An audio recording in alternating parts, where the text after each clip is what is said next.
I say young, but she's actually been doing this for now a little bit. But when she came to ETS, she's just been a star since she came. She comes from Berkeley, where she was studied quantitative methods and evaluation. She did work with Mark Wilson. She also did a lot of work in science, science education and science learning with Marshall Lynn.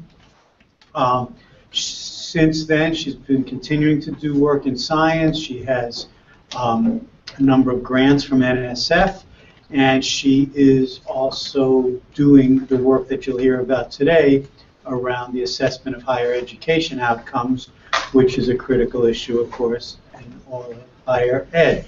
So Lydia brings just a great technical abilities, great ability to bring those technical abilities to applied problems, and both practical and keen scientific ability. And she also publishes like a demon. So, Lydia Liu. Thank you, Drew. It's really nice to be here. When Jimmy contacted me last year, we had probably 10 emails trying to sort out a date. And finally, I said, I'll be here on November 28th. And then he said, that's the Thanksgiving Day. It really showed how much I want to be here. Well, a lot of the things Drew said is a little bit exaggeration. For example, I'm no longer that young, 35 years old now. I have a 3-year-old and I'm pregnant with another one. So before I start, I really want to thank Jimmy and Drew for having me here, and I want to thank Colleen for making all the arrangements. So as Drew mentioned, I got my PhD from Berkeley. My training was in quantitative methods and evaluation. But since I joined ETS about 8 or 9 years ago, my research has been focused on 2 areas. One is the learning outcomes assessment in higher education, which I'm going to talk about today. And the other area is some innovative science assessment work. So the main topic of my presentation today is about measuring student learning outcomes in higher education. The presentation is about 45 minutes. If you have any burning questions, feel free to ask. It's informal, so if you're not very interested in this topic, you can enjoy the pizza. So here's an overview of the slides. I'll provide a brief introduction to student learning outcomes assessment. Like, what do we mean by student learning outcomes assessment? Who use them? And then I will introduce the current state of SLO research. What are the existing assessments? What are the quality in terms of validity, reliability? Then I will discuss the challenges in implementing those assessments, and also how should we use the test scores. And then finally, I will talk about the next generation SLO assessment, which is actually related to a project I'm leading at ETS right now, between now and 2016. So why should we use SLO assessments? Why do they even matter? Here is the bigger context. There has been rapid developments of higher education, and you can see that between 2001 and 2011, the number increased by about 5 million. And then there is also pressure from the policymakers. President Obama has made it a goal for U.S. higher education to have the highest concentration of adults with a college degree by 2020. And then there is also a call for quality assurance in higher education. In 2006, the then Secretary of Education, Margaret Spellins, established a commission on the future of higher education, in which they identified several areas that need urgent improvement in higher ed, and accountability is one of them. It quotes, there is a remarkable absence of accountability mechanisms to ensure that colleges succeed in educating students. So based on this big background, There are also some driving forces that push the higher ed institutions to consider the use of SLO assessments. And one of them, probably the most important one, is accreditation. There are 6 regional accreditors in the US, and they all increase the pressure on institutions to demonstrate direct evidence of student learning. And there are also some accountability calls established or organized by higher ed leading organizations. For example, the Voluntary System of Accountability, VSA, was started by AACU, the Association of American Colleges and Universities, and APLU, Association of Public Land-Grant Universities. They asked their participating institutions to show direct evidence of students' learning. In 2006, they asked them to use one of 3 standardized tests. ETS has a proficiency profile, which was one of them. In recent years, they expanded the options. They say that you can also use the AACU's value rubrics, which is a set of very comprehensive rubrics, kind of which defines what critical thinking means, what written communication means. And faculty can use that rubric to decide what assessment tasks they want to create. And then you have the transparency by design, which is basically organized by online universities for adult learners, and the voluntary framework of accountability is by community colleges. You can see that the various sectors in higher ed are trying to do things to measure learning outcomes. And then you also have the push from the administrators inside higher ed. They're trying to do some internal improvement based on the data. This graph shows the importance of the reasons why institutions use SLO assessments. The report was recently released by the National Institute for Learning Outcomes Assessment. So the number 1, number 2 reasons are regional and program accreditation, followed by institutional improvement. And then you also have faculty or staff interest.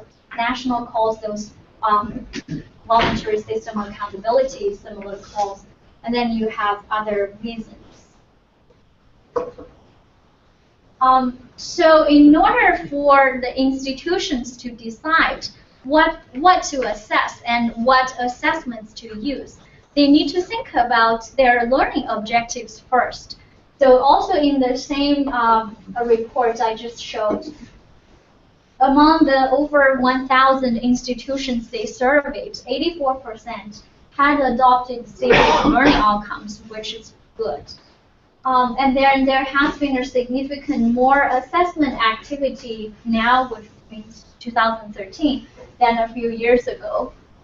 They also use a variety of tools to assess the learning outcomes. So this bar graph shows the kind of tools that are used to measure learning outcomes.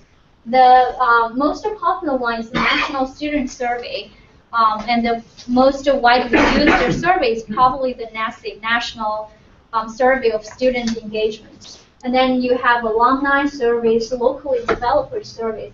It's pretty vague to call them surveys here, because it could be a self-report survey to talk about your engagement, or it could be a cognitive test that the local schools design. Lydia, are you saying that percentage of institutions adopted the same objectives? No, not the same objectives. Okay. They have objectives. It Okay. could be that your objectives include critical thinking, written communication, theirs include civic engagement. Right. And then you have the 4th category is the general knowledge and skills measure, which is basically the standardized test. The rubrics, apologize for the light color. You can see that it has been a rapid increase in the use of rubrics from 2009 to. That's what you mean by interactive. Don't touch the screen. Don't touch it. But this is really cool. So Lydia, on the average, how many tools does one institution use? Because it looks like it's over 100% Yeah, that's a good question. I think they use multiple tools. I don't have the specific number, but they could use both the national survey and then their locally developed cognitive test. So they get the engagement part from the standardized survey. I want to mention that the reason that why there is a sharp increase in the rubrics is because of the AACU's set of comprehensive rubrics.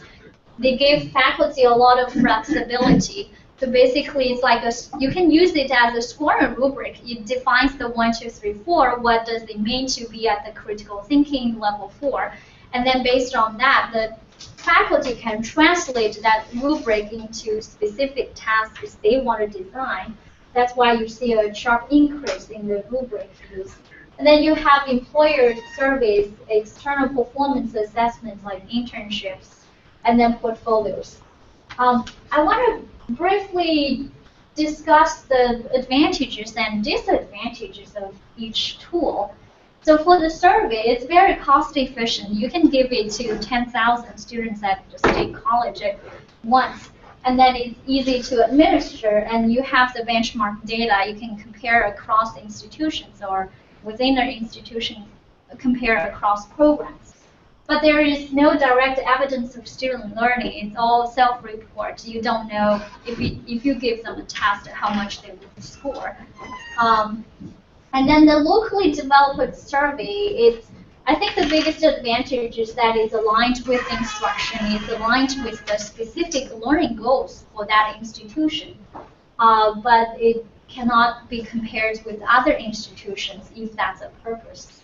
And also, sure. When you say locally, so it's by the institution. Institution-based, let's say university-based, but within university, they don't necessarily say it will split it up depending on the major, let's say. Mostly they don't. A lot of the times, the surveys are designed by the institutional research office, depending on their capacity and the resources they have. Most of them has 1 or 2 generic assessment that they use for all their students. So far, I haven't seen any assessment that coming from that office that's designed for the domain specific. So a disadvantage could also be that sometimes the assessments lack psychometric quality if the staff who are working at the office are not well trained or don't have the resources. And then for the standardized measure, the biggest advantage is it benchmarks across institutions, and if they are well versed ones, they usually have sufficient validity and reliability evidence. But the biggest problem with the standardized test is that it's not aligned with the instruction. It's very challenging to align the standardized test when we design the test to align with instruction. You don't know whose instruction to be aligned with. For example, in K-12, you have the Common Core standards. You can look at the standards, see, I'm going to design a test to measure that. But in higher ed, we don't really have that. So whose standards, whose instruction do you want it to be aligned with? Rutgers or North Carolina or Indiana universities? Well, there are some solutions that I'll talk about in a few slides. But that's the biggest problem with standardized tests. And then in terms of the rubrics, it's also flexible for adaptation, but the problem is that there's poor consistency among users. So take the AACU's value rubric, for example. They did a study at the end of 2012. They look at how faculty apply the critical thinking rubric to their specific fields, and the inter-reader reliability on the same set of student tasks was only 0.3, around 0.3. So without sufficient training, they cannot agree with each other. And there are other, like performance assessment and e-portfolio, they could be authentic, but it's really difficult and expensive to implement. So I want to go to some of the current challenges in learning outcomes assessment. The first one is there is insufficient evidence of what learning outcomes predict. And then there are methodological issues with value-added methods.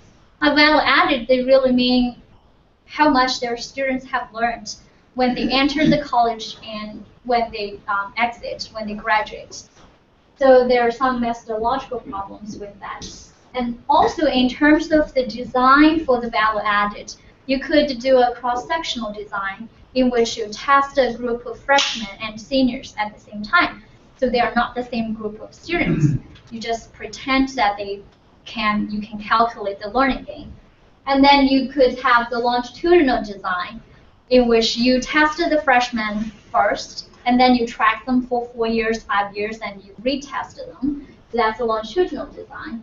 And there is no evidence, no sufficient evidence about the comparability of these two designs. And the last bullet point is about the effect of student motivation on test performance. That's the category I'm currently most interested in. So you will hear about 2 studies that we did recently. So for the first challenge, we don't really know how the assessment results predict like GPA, retention, graduation, or graduate school application, continuing education, or performance beyond graduation. For example, if we believe that critical thinking is such a critical skill that can help you make better decisions, is it true that a student with a higher critical thinking score on the learning outcomes assessment is going to have more positive life events? Someone actually did a study on this, and it showed a positive relationship, but we really need more studies in this domain. A number of studies have been done to look at how the SLO assessment scores correlate with college GPA, and there has been a positive relationship. But that's pretty much it. We really need to know more about retention graduation. And the second challenge is the methodological issues with value-added methods. Right now, a lot of the value-added computation use institution as the unit of analysis. So you lose a lot of information at the student level. And then they also did not consider the institutional characteristics. For example, the type of the institution, how selective they are, the size and settings of the campuses, and also the student body. We did a study several years ago in which we included 14 institutions for value added, in which we had MIT and other smaller colleges. So without considering the selectivity and the student body, if you just lump them together for value added, and then students from MIT showed the least amount of value added, but what conclusion can you make from there? Like an education, undergraduate education from MIT is not worthwhile? That's probably not the right conclusion. So there are a lot of considerations we need to think about when we do this kind of study.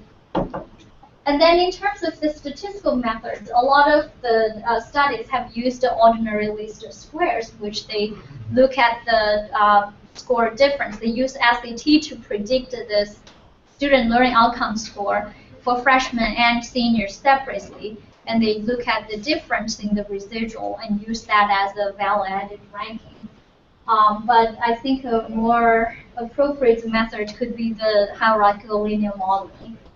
I just want to show you a result that we did here. So these are the x-axis are the number of institutions, 23 institutions. And these are the 10 decile ranks. Basically, if the institution is ranked at 5, which means that its students, their students performed better than 40% of the students analyzed in that pool. So using different statistical methods, this one is the ordinary least square, this is the HLM ranking. Overall, the correlation between the two sets of rankings are over 0.7 and over 0.8. I think 0.7 for critical thinking and 0.8 for reason communication.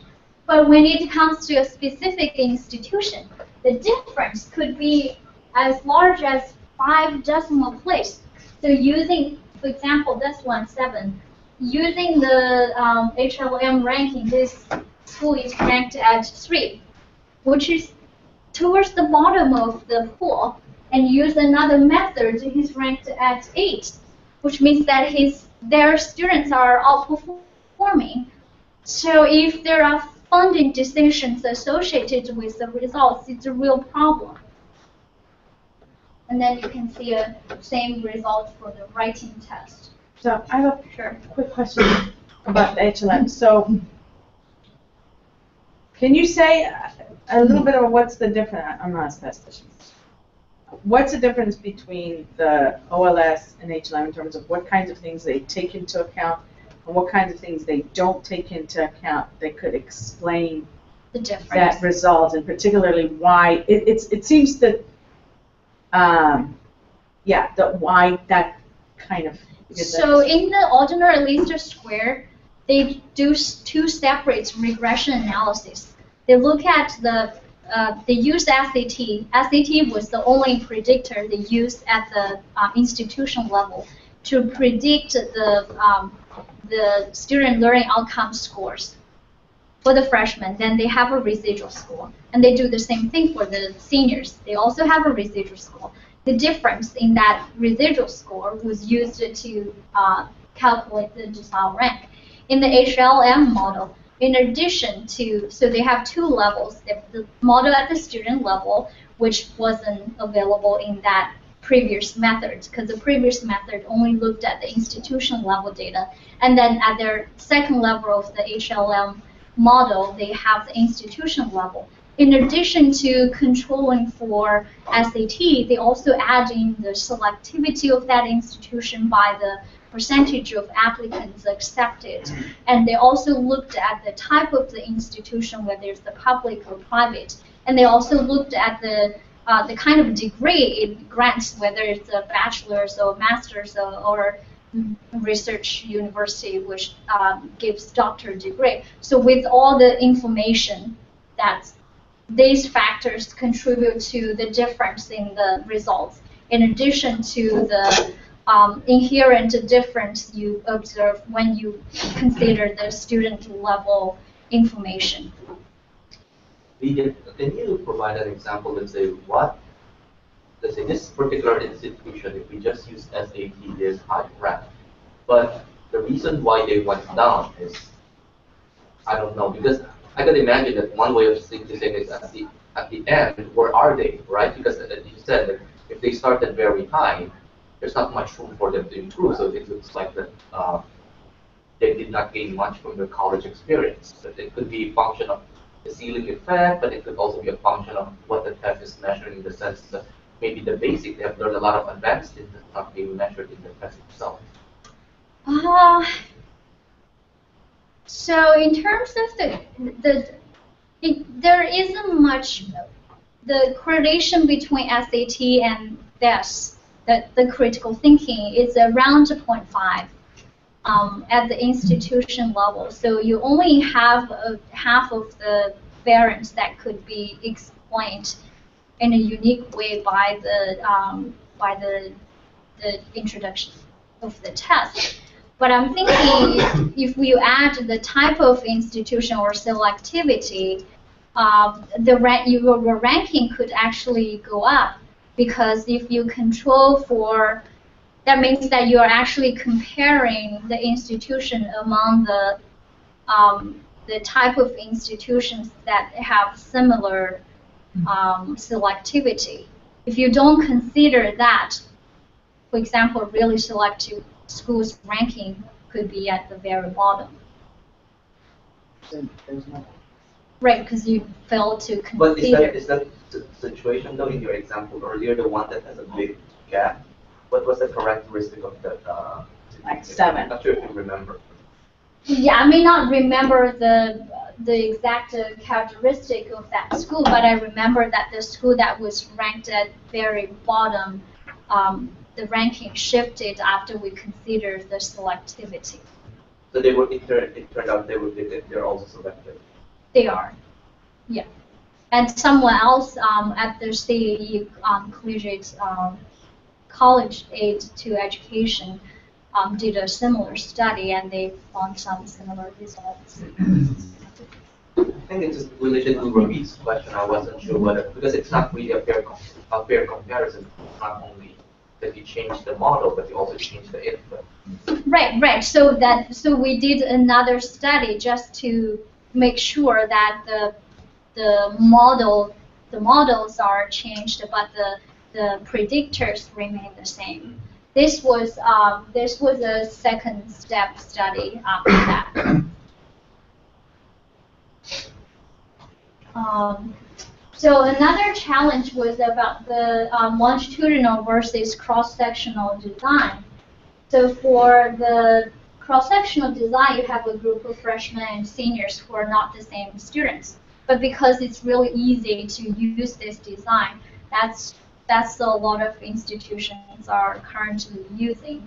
The problem is that these two groups may not be comparable, because especially for institutions with high attrition rates, if only 60% of your students retain from first year to second year, then by the end of their fourth year, you really have this more selective group of seniors. So they're not exactly comparable. I think in that case, your value-added numbers are inflated. But won't you have the same thing for longitudinal data? Exactly. But can't you control for that, and you can throw out all the kids that left out of that data set? No? No, it will be out automatically because they won't be there for you to collect the data. Right. So then it's self-selection also. Right. It has that problem. Yes. So that's why we are But you can control for that with the longitudinal. So we're doing a study right now to investigate the impact of attrition on the longitudinal design, and then compare the longitudinal results with the cross-sectional results. And we're working with Dan McCaffrey on this study. So exactly, the longitudinal design has the same problem. It's just that intuitively, people think that it may be a better design because you do have the same group of students. But what you may not remember is that you also have the same problem. So you cannot use the seniors who are available as the senior cohort when you do the longitudinal calculation. What you can do is to make sure, do a stratified sampling within the seniors to make sure that they represent the profile of your freshmen when, like all the freshman cohort. So that's a study we're doing right now, and we are working with Clemson University. A challenge is that you need a larger number of institutions to be able to conduct the analysis. Or you can just say that there's only added value if you actually stay in school for 4 years. Right, so it's a success indicator itself that you actually stayed at the school. So the last challenge I'm going to talk about is the student motivation. So a lot of the learning outcomes assessment are really important for the institutions to get accredited or meet accountability results. But they do not have a direct impact on students. Well, it really depends on when the schools recruit the students, what do they tell them? Like if you can get 3 credits, then there are some stakes. Or if you can get free pizza, depending on whether you're hungry or not. So there is a lot of variation in terms of why students sign up for the test. And you can pay them like $25 to take the test, but it doesn't guarantee they will be very serious when they sit in the testing center. So the motivation could threaten the validity of the test scores. There are several ways to monitor students' motivation, and the easiest one is always the self-report. So by the end of the test, you ask them how serious you are about this test. And students are typically fairly honest about whether they're serious or not, since it's low stakes anyway. And then you can do a motivation surveys. For example, the one student opinion survey developed by faculty at James Madison. This survey is based on the value expectancy model. So they have 10 questions. 5 are about your expected value of this test. Like, do you think the test results are important or not? And then the other 5 questions are about students' efforts, self-report efforts. And then for a computer-based test, you can look at the response time efforts to determine if they, like for example, if on average students spend 20 seconds on this item and you only spend 1 second, that's some indication you may not be very serious. And there has been a lot of research done in this field, and there are a number of consensus emerging from those studies. And one is that motivation does have an impact on test scores. Not surprising, that should be what we expected. And then students with higher motivation tend to perform better. Yeah, they should. But we don't really know why. Like, what are the underlying mechanisms that make the more motivated students perform better? And then researchers have also tried various ways or designed experimental studies to try to manipulate students' motivation levels and see whether there are differences in the results. For example, this Brown study, Henry Brown did a study with 12th grade on the NAEP test. What they did was to provide additional monetary incentive for students who performed better after when they perform better than a certain threshold. And what they found was that it was really effective. They observed a 0.25 effector size in the scores, which is pretty substantial. But the problem is that not many higher ed institutions can afford that.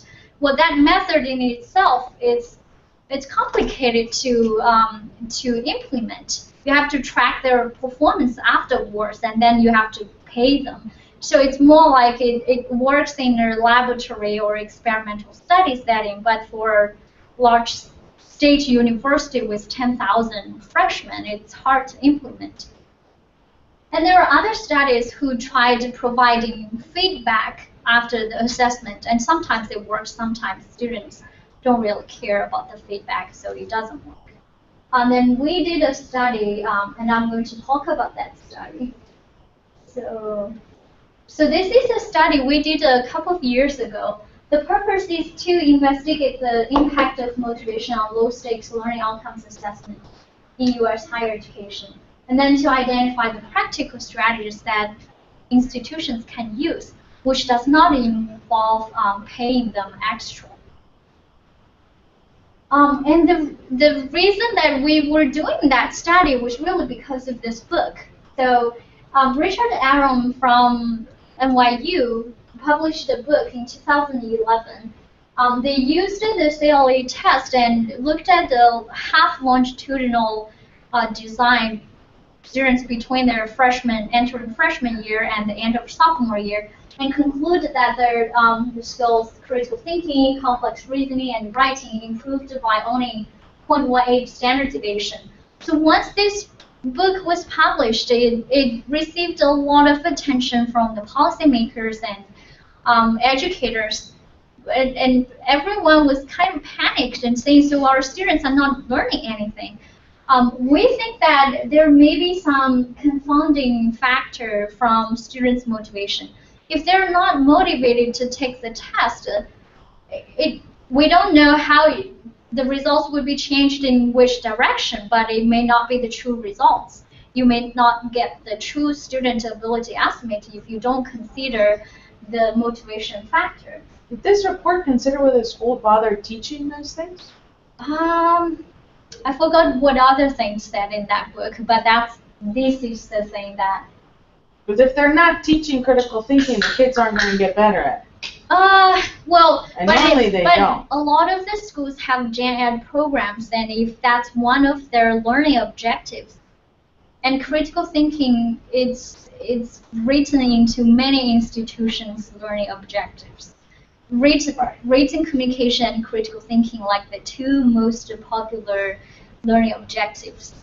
across the institutions. Right, but the institution, I mean, I don't know if this report actually looked in classrooms to see whether the professors or whoever is teaching do any, I mean, this is entirely not surprising. Right. So what you mentioned is another issue. So that's more like an argument whether the test is valid or not to measure critical thinking at the classroom level.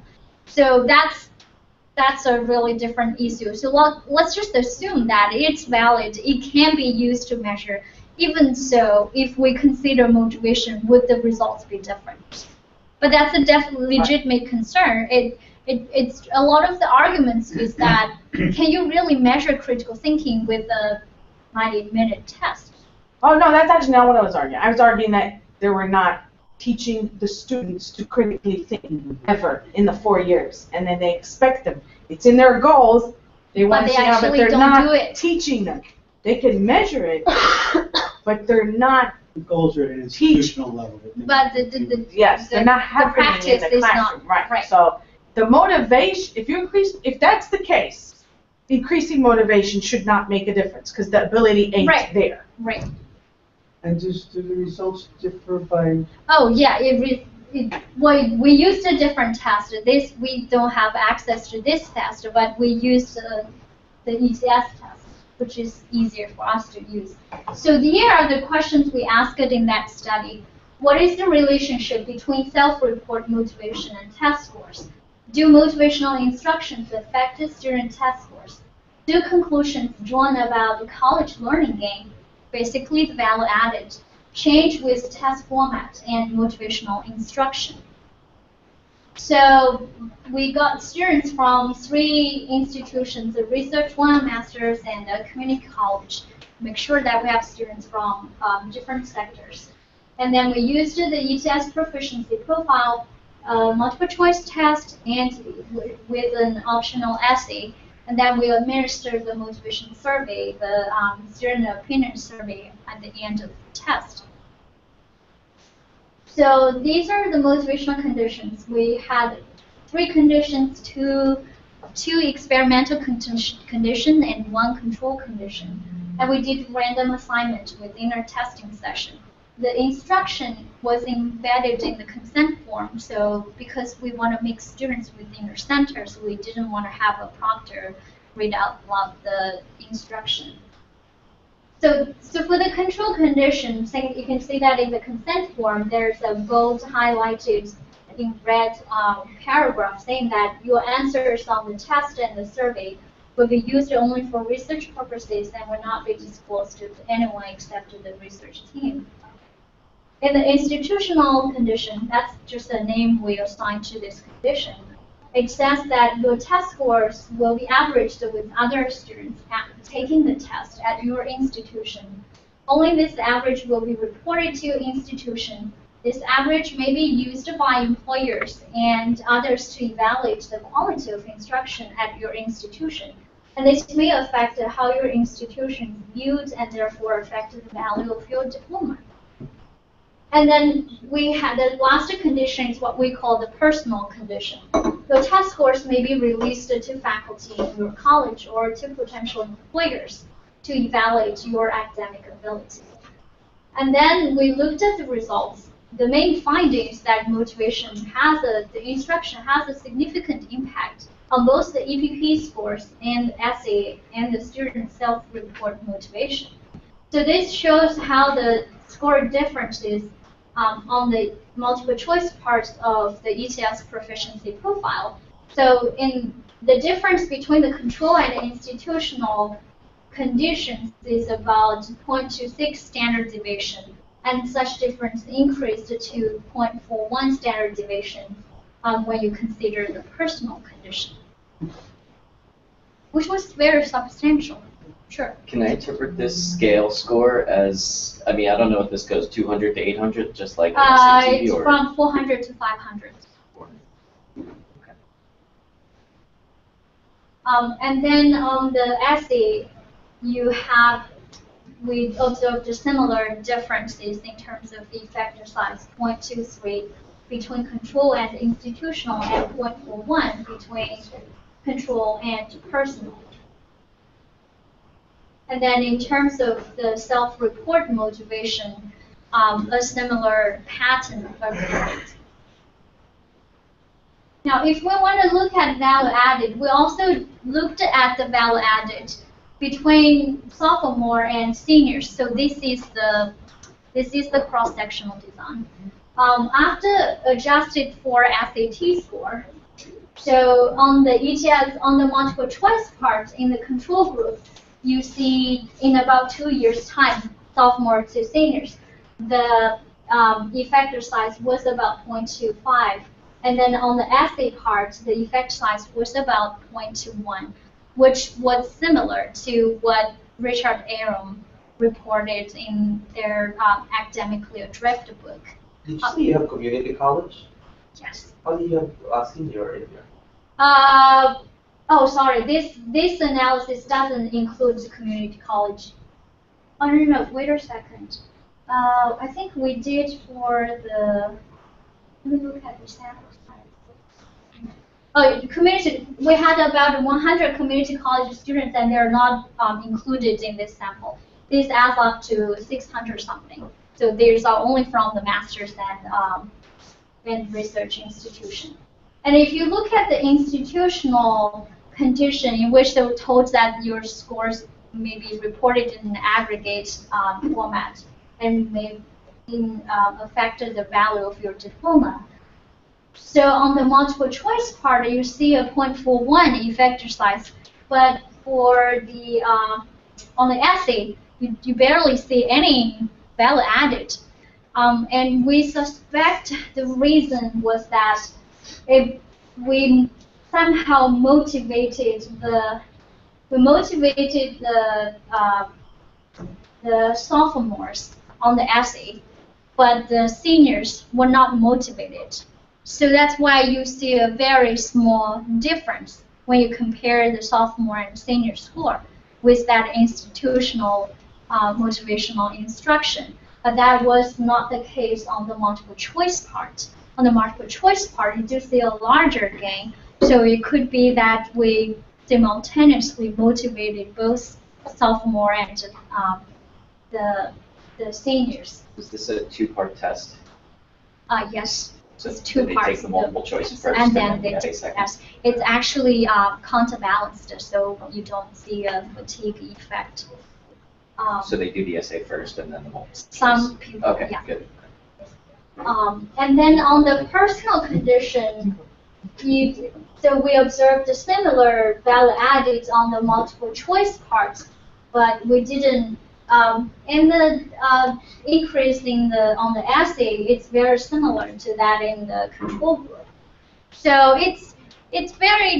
so the conclusions we can draw is that it seems that it's easier to motivate students on the multiple choice test than on the essay part. And that's why we really observed a similar gain as what's reported in the academically adrift book. And these comparisons, like the comparison of sophomores to seniors, are within the condition. Why is it lower though than the control? Well, if we compare the difference between the sophomore and the seniors. If Right. Yeah. Sorry. If the sophomore scores are increased and the seniors stay the same, you don't see much improvement. And then we did a comparison across conditions, so in which we used the least motivated sophomores and compare them with most motivated seniors. And then you see a huge gain, you see really substantial gain. I think that's the strategies institutions should use. They just demotivate your sophomore and then motivate your seniors. And then if you use the most motivated seniors to compare with the least motivated, or the most motivated sophomores to compare with the least motivated seniors, you have no gain on the multiple choice part, and then you have a negative gain on the essay. So you can conclude that these students are actually damaged by their college education. So it just shows that with some manipulation in the motivation level, you could see a different result. And also depending on how you motivate different different classes of students. The reason that we didn't include freshmen in the data collection was because freshmen, they're still scared when they're given the test in their orientation. They tend to be more serious than students in other classes on average. So that's why we started with sophomore, juniors, and seniors. So, and then as a follow-up study, because although the personal condition showed the largest effect, we cannot always threaten students and say that, oh, your scores will be looked at by potential employer, and then we have to debrief them after that. So the institution, and then the institutional condition is more reasonable, and it's actually true that the average score will be looked at by people. So we want to follow up with that institutional condition and ask the proctor to say that instruction out loud in the testing session, to see that if it could produce a bigger effect than when students just read it in the consent form silently. So for this study, originally we planned to sample 1,000 students from 5 campuses, and in the end we got 136. That's really the reality of doing studies in higher ed. So this is the demographics. So in the experimental condition, we only have 2 conditions. You're about to take this test. It takes about 2 hours. Your scores will be aggregated, basically the same instruction we gave last time. And in the control group, that's the typical instruction everyone receives. So in the analysis, we used the t-test for group comparison. And then because it's a computer-based test, we wanted to add a component looking at their response time. So we use the normative threshold method proposed by Steve Wise. If you do research in motivation, it's inevitable to cite his work. He's like the guru in this field. He's done a lot of research in this field. So a guessing threshold is said to be at 10% of the average time spent. So if the average time spent is 50 seconds, and if you only spend 5 seconds, then your response behavior is classified as rapid guessing. So for any responses larger than 10 seconds, then 10 seconds become the threshold, because it's difficult to credibly categorize any responses longer than 10 seconds to be indicative of guessing. It could be that student is just knows this content and it only takes him 10 seconds. Of course, this number is very arbitrary. And folks in my group are doing some simulation studies right now to see if we set the threshold at different seconds, how can they affect the results. And of course, sample size has a huge impact on the accuracy of the determination. And then examinees showing guessing behavior of larger than 10% of the items are classified as unmotivated. So between the control and experimental group, we actually observed some larger effector sizes than last study, because the difference is that the proctor read out the instruction. On critical thinking is 0.54, and that's the lowest. Reading saw the largest effector size, but I don't really know why. Probably because reading it takes more effort to seriously read a passage and answer the questions. And this shows the average time spent on each item. So there are 2 sections in the EPP test. The first section has 54 multiple choice items, and the last section also has 54. But on average, almost 2 on every item, the students in the experimental group spend more time. And if you look at the summary stats, people in the control group spend on average 34 seconds on the item, and people in the experimental group spend 49 seconds. So with that additional 15 seconds, that's how they are able to perform better. and the effector size is about 0.76. And also, we looked at the percentage of not reached items. You can see that in the first 30 questions also, the not reached items, the percentage is really low for both group of students. And somehow it started to pick up around here. And you see students in the experimental group actually had higher percentages of not reached items. And our speculation is that since on average they spend more time, so when it gets to the end of section 1, they realize, oh, I'm running out of time, so they started to leave more items blank. But right after the first section started, you can see a very steady trend of control group students leaving more items blank than students in the experimental group. So that's the part that really shows the difference. But I wanted to point to you that the scale is a little bit deceiving because it's not from 0 to 100, it's from 0 to 50%. And here you can see that by the very end of the test, the experimental students tend to increase their percentage of the omissions. So, and also use the 10% or 10-second rule. We identified about 58% students in the control group as unmotivated, and only 5% from the experimental group as unmotivated. So it's a big difference. So if our data may not be very representative and its sample size is very small, 136 people. So if it approximates the average students in higher education, then you can see that the majority of the students are not very serious when taking this kind of low stakes test. So did the differences go away once you only analyze, let's say, the 42% and the 95%? Yeah, how do you know that's my next slide? Well, they say great minds think alike. So that's what they call the motivational filtering in this literature. So we removed the unmotivated students, and you can tell that the performance difference dropped significantly. Now you only see a negligible difference in critical thinking and also a very small difference. You see a small to moderate difference on mathematics, though. So here are some conclusions we can make from these two studies. Like, there is a strong effect of motivation instruction. These are some of the instructions institutions can actually use, and it doesn't cost anything extra.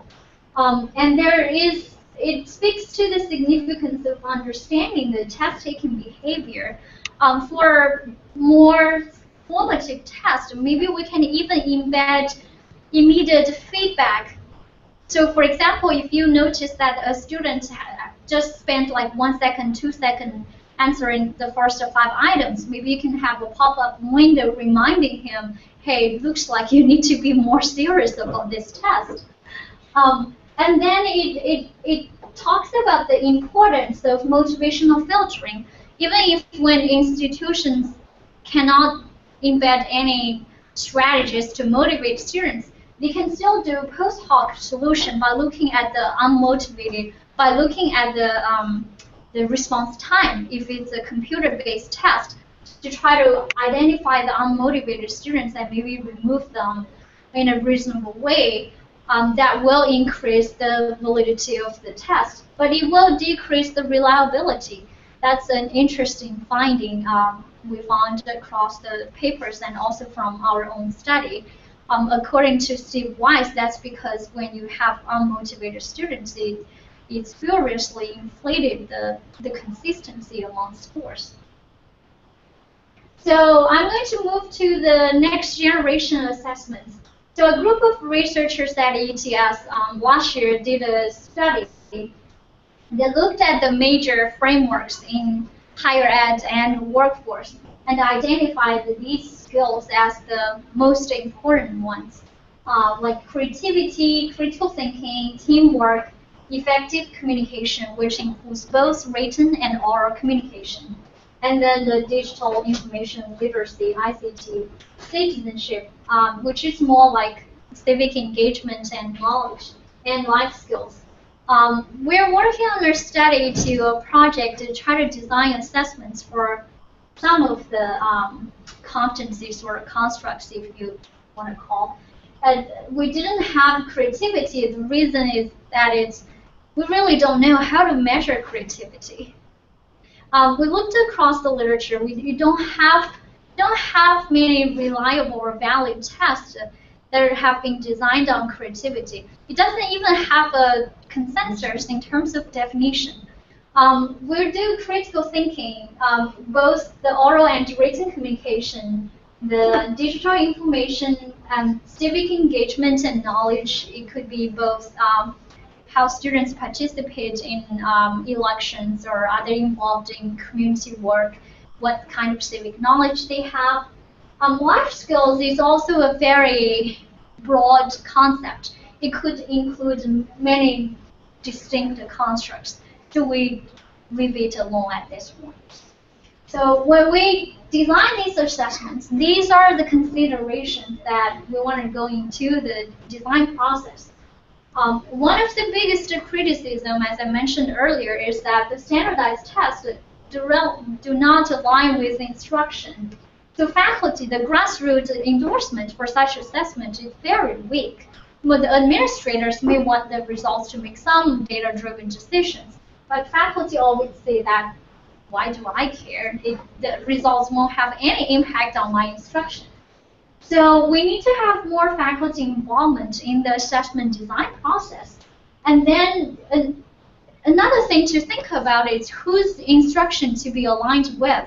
If in higher ed, we can work on a common ground for defining what critical thinking means, what written communication means, then it would be a little bit easier for the assessment developers to design assessments to be aligned with those. Another way is to embed a customized section in the assessments. So faculty would be designing assessments that are more relevant to their instruction and learning objectives. But those, because the questions vary across faculty and programs, it will not be part of the standardized score report. But faculty can get the results and do follow-up and have follow-up actions to determine how they want to use such results. And we also want to balance between authenticity and psychometric quality. Sometimes multiple choice items are unfairly biased. They cannot measure certain higher order skills, but they do have their advantages there. Within the same testing time, you can probably get more information from the multiple choice items than from an essay.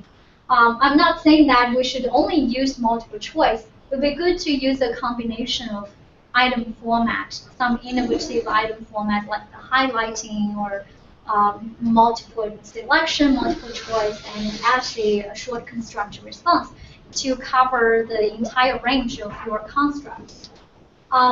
And then we should really consider the diversity of higher education population.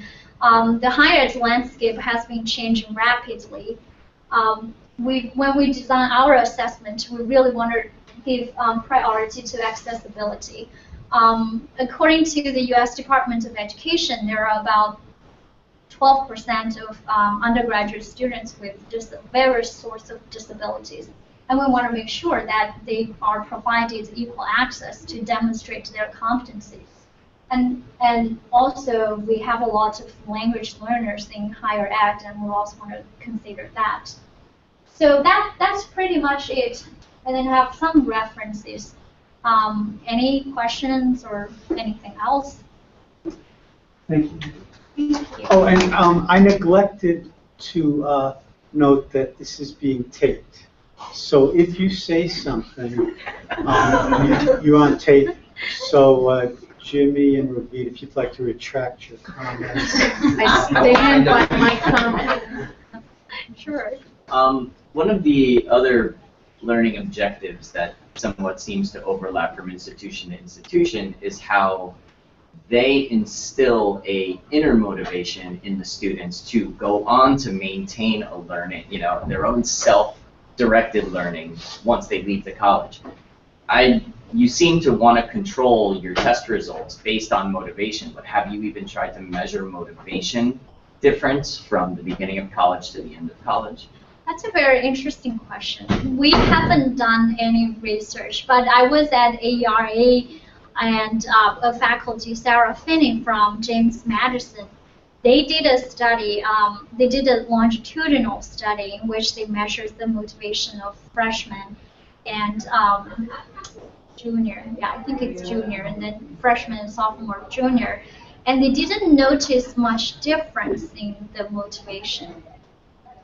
Of course, their motivation is measured by their SOS survey, the student opinion survey. So I'm not sure that gets to the kind of inner intrinsic motivation you were referring to. Lydia, can you go back to the next generation? Yeah, that one. So the thing that strikes me at all of this is, we talked a little bit before, how there was no mention of sort of domains, content, right? So if we look at things like thinking critically, solving problems, evaluating information, in most teaching, we're teaching something, right? So this has a feel of a very generic kind of assessment. So how does, so I can understand sort of the resistance from faculty, not just not being accountable, but they're actually saying, well, we teach people to do this in particular contexts, and in deep kinds of ways, in fact. So there's an assumption that somehow by doing that, engaging in, history, you learn these skills, and that's going to then transfer to this generic set of skills, right? So how do you think about that? How do you justify it? That's a great question. There are actually two levels of consideration. One is about the theoretical arguments in the research on critical thinking. There are two big divides. One group of people argue that critical thinking should really be a domain-specific skill. One of the examples they always say is that without knowing any economics knowledge, how can you think critically about a lot of the global issues around the economy? The other group of people would argue that critical thinking, similar to reading and writing, is a general enabling skill. That if you have critical thinking skills at the generic level, it's likely that you can do better and apply that skill to many subdomains. So that's really the theoretical argument. And so far, we haven't seen many empirical studies showing that which one makes more sense. For the assessment we are going to design, although it will be at the generic level, it does not depend on any specific domain knowledge. We want to have different contexts that represents the domains in higher ed. So the items will be in social science, humanities, and natural sciences. And we want to do some follow-up studies to see that if it's true, students in the STEM majors will perform better on the items embedded in the natural science context. And then the other level of consideration is at the practical level. We've been to various meetings with administrators and faculty. Faculty, most of them ask for domain-specific assessment, while the administrator would say, then how many assessments do we need? Then do we need, if we believe that all these are important, we need a critical thinking for psychology, critical thinking for physics, or critical thinking for, say, music study. Apparently, it's not a very efficient solution to try to have a critical thinking test for each subdomain. But one solution we could have is group some disciplines together, like humanities, social sciences, and design a critical thinking test for those. And I can definitely see the feasibility of that approach. I think that's also what AECD is trying to do. Would somebody else have a question, Clark, and then maybe we'll It end seems it. to me one of the problems here is that we start from the point that we have virtually no evidence on the relationship between critical, general critical thinking and specific critical thinking. Even though we don't know anything about this, we're going to go ahead and push forward with a nationwide program to test this. We're going to do it generally just because it's cheaper. That just seems so wrong. I can't even begin to get my head around that. Well, I don't think there is any study showing the relationship between general critical thinking and domain-specific critical thinking, because we just don't have that that's exactly my point. test. Instead of building that research base for 10 years and saying, okay, this is a big problem, let's spend 10 years really researching this and figuring it out, we're going to just skip that process and start making tests because we've got to be accountable. Well, we're not entirely skipping that process. Well, at least within ETS, we have another group that's working on the domain-specific assessments, and one of the items on our research agenda is to look at the relationship between the results from those generic assessments and the results from the domain-specific ones. We do have some empirical evidence showing that students score higher on the generic critical thinking test tend to have higher GPA and have, and then there are some other cognitive assessment developed locally by institutions, and we've seen a positive correlation.